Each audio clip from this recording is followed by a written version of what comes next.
चाणक्य कौन थे, जानिए उनकी कहानी। आचार्य चाणक्य को ही कौटिल्य, विष्णुगुप्त और वात्सायन कहते हैं। उनका जीवन बहुत ही कठिन और रहस्यों से भरा हुआ है।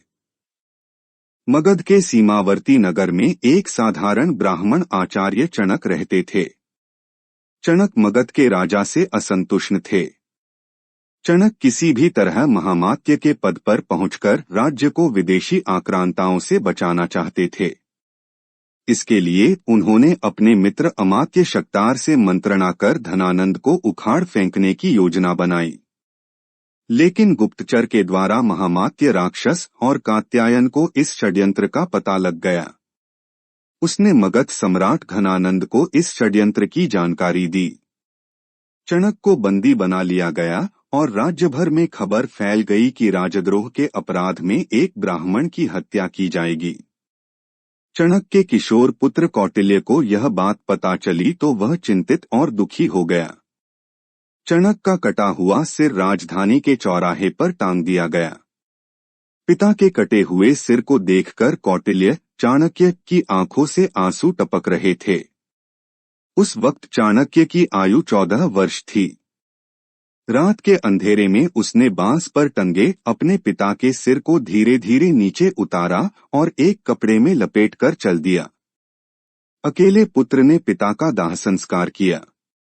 तब कौटिल्य ने गंगा का जल हाथ में लेकर शपथ ली, हे गंगे, जब तक हत्यारे धनानंद से अपने पिता की हत्या का प्रतिशोध नहीं लूंगा तब तक पकाई हुई कोई वस्तु नहीं खाऊंगा। जब तक महामात्य के रक्त से अपने बाल नहीं रंग लूंगा तब तक यह शिखा खुली ही रखूंगा। मेरे पिता का तर्पण तभी पूर्ण होगा जब तक कि हत्यारे धनानंद का रक्त पिता की राख पर नहीं चढ़ेगा। हे यमराज, धनानंद का नाम तुम अपने लेखे से काट दो। उसकी मृत्यु का लेख अब मैं ही लिखूंगा। इसके बाद कौटिल्य ने अपने नाम बदलकर विष्णुगुप्त रख लिया। एक विद्वान पंडित राधामोहन ने विष्णुगुप्त को सहारा दिया। राधामोहन ने विष्णुगुप्त की प्रतिभा को पहचाना और उन्हें तक्षशिला विश्वविद्यालय में दाखिला दिलवा दिया। यह विष्णुगुप्त अर्थात चाणक्य के जीवन की एक नई शुरुआत थी। तक्षशिला में चाणक्य ने न केवल छात्र, कुलपति और बड़े बड़े विद्वानों को अपनी ओर आकर्षित किया बल्कि उसने पड़ोसी राज्य के राजा पोरस से भी अपना परिचय बढ़ा लिया। सिकंदर के आक्रमण के समय चाणक्य ने पोरस का साथ दिया।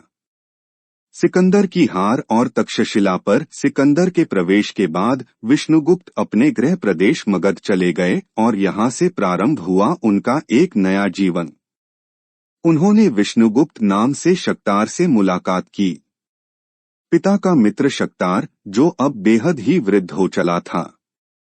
चाणक्य ने देखा कि मेरे राज्य की क्या हालत कर दी है धनानंद ने।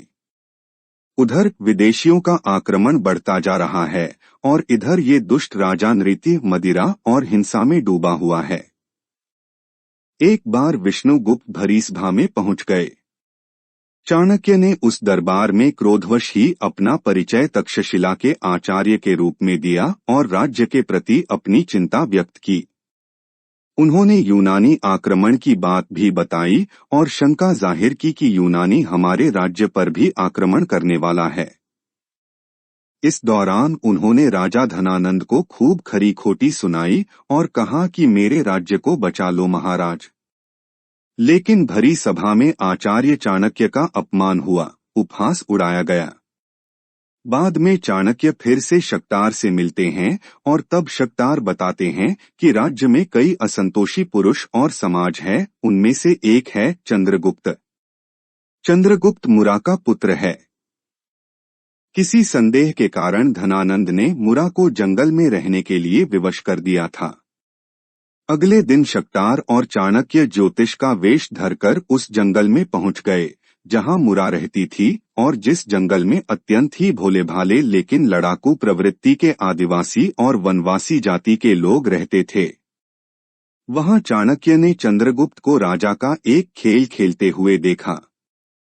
तब चाणक्य ने चंद्रगुप्त को अपने जीवन का लक्ष्य बना लिया और फिर शुरू हुआ चाणक्य का एक और नया जीवन। कौटिल्य उर्फ विष्णुगुप्त अर्थात चणक पुत्र चाणक्य ने तब चंद्रगुप्त को शिक्षा और दीक्षा देने के साथ ही भील, आदिवासी और वनवासियों को मिलाकर एक सेना तैयार की और धननंद के साम्राज्य को उखाड़ फेंककर चंद्रगुप्त को मगध का सम्राट बनाया। बाद में चंद्रगुप्त के साथ ही उसके पुत्र बिंदुसार और पौत्र सम्राट अशोक को भी चाणक्य ने महामंत्री पद पर रहकर मार्गदर्शन दिया। ऐसे हुई थी आचार्य चाणक्य की मौत। आचार्य चाणक्य की मौत एक रहस्य है। इतिहासकारों में इसको लेकर मतभेद है।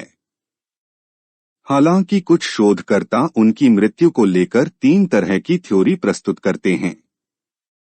आओ जानते हैं कि आखिर आचार्य चाणक्य की मौत कैसे हुई थी। चंद्रगुप्त मौर्य के पुत्र बिंदुसार मौर्य और उनके पुत्र सम्राट अशोक थे। आचार्य चाणक्य ने तीनों का ही मार्गदर्शन किया है।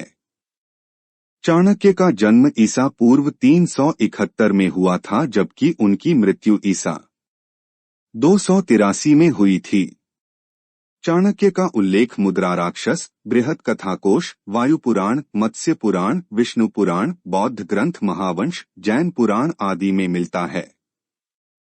बृहत कथाकोश अनुसार चाणक्य की पत्नी का नाम यशोमती था। मुद्राराक्षस के अनुसार चाणक्य का असली नाम विष्णुगुप्त था। चाणक्य के पिता चणक ने उनका नाम कौटिल्य रखा था। चाणक्य के पिता चणक की मगध के राजा द्वारा राजद्रोह के अपराध में हत्या कर दी गई थी। चाणक्य ने तक्षशिला के विद्यालय में अपनी पढ़ाई पूरी की। कौटिल्य नाम से अर्थशास्त्र एवं नीतिशास्त्र लिखा।